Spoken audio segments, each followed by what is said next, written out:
महाराज जी, आपके चरणों में कोटि कोटि प्रणाम। महाराज जी, भागवत कथाओं आदि में निःशुल्क भजन गायन की सेवा देता हूँ, श्री जी की कृपा से उनको रिझाता हूँ।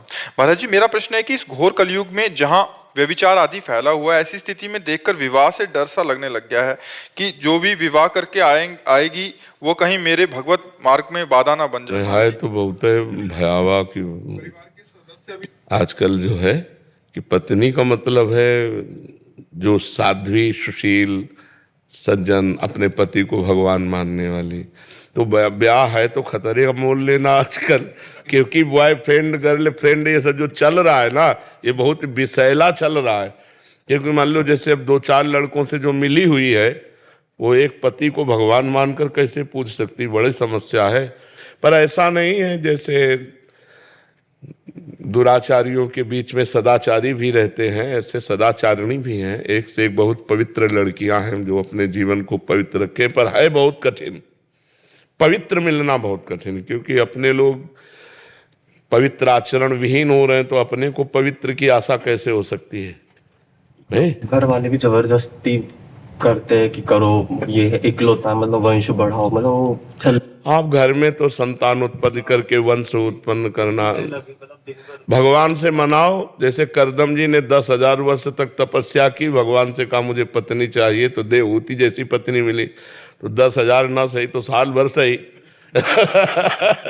साल भर कुछ अन्न कम पाओ, शंकर जी की उपासना करो, महाराज हमें पत्नी दे दो। भगवान शंकर की आराधना करो कि हमें देवी जी की आराधना करो, तो कोई होगी सुशील सज्जन मिल जाए। होती बहुत कम है बहुत कम। पर भगवान ने कहीं ना कहीं, अगर ब्याह है तुम्हारे भाग्य में, तो लिखा ही होगा, कहीं ना कहीं तैयार हो रही होगी वो भी आपके पाणी ग्रहण के लिए।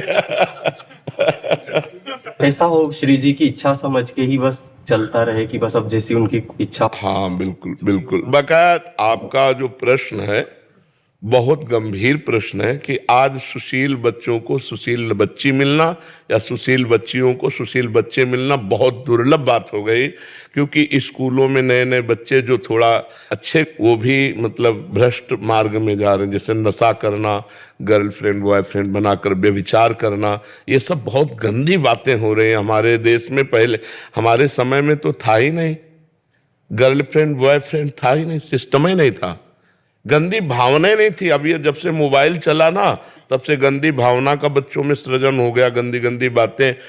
अब तो लिव इन रिलेशन भी चल गया है, वो तो और भी बुरा है महाराज जी। बिल्कुल बिल्कुल वो नहीं, ये हमारी भारतीय पद्धति नहीं। ये कलयुग का अंतिम चरण है भैया। अभी तो प्रथम चरण है, 4,32,000 वर्ष का है, जिसमें अभी 5,000 के ऊपर हुआ है, अभी तो 32 पूरे नहीं हुए।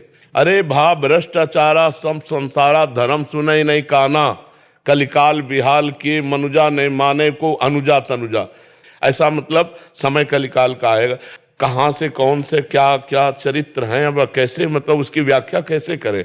हमारे देश में तो इस बात का प्रमाण है कि एक बार जिससे हाथ मिला लिया, आजीवन उससे निर्वाह किया, कभी दूसरी की तरफ हाथ उठा के नहीं देखा। ये भारत है, ये भारत है, ये विदेश नहीं है कि आज उसके साथ कल उसके साथ, ऐसा नहीं है। बहुत गंदी बातें विदेश से आई हैं। और देखो सुख भी इसी में है, अपनी पत्नी है, अपना पति है, और आजीवन एक के साथ, तो सुख भी। अब पति को विश्वास नहीं, पत्नी के ऊपर पत्नी को विश्वास नहीं, पति के ऊपर एक घर में रह रहे हैं, अविश्वास से कैसा जीवन। तो आज का समय बहुत विचित्र है, बहुत विचित्र है। भगवान बचावे, किसी को चरित्रवान पति मिल जाए या चरित्रवान पत्नी मिल जाए तो बड़ी कृपा समझो भगवान के। नहीं तो आजकल देखो सब चरित्रविहीन हो रहे हैं, नए नए बच्चे विशेष। तो व्यभिचार प्रवृत्ति तो मलिन प्रवृत्ति है, इसमें कैसे कहा जा सकता है कि हमारी संतान है। वर्ण संकरता फैल रही, पितरों को श्राद्ध तर्पण आदि नहीं मिलेंगे, सब तरह से अधर्म की वृद्धि हो रही है। हमें लगता है सुधार करो भाई, जो सुन रहे हो, अपने चरित्र को पवित्र रखो, अपने जीवन को महान बनाओ। ये सब गंदी बातों से कोई महान नहीं बनता है।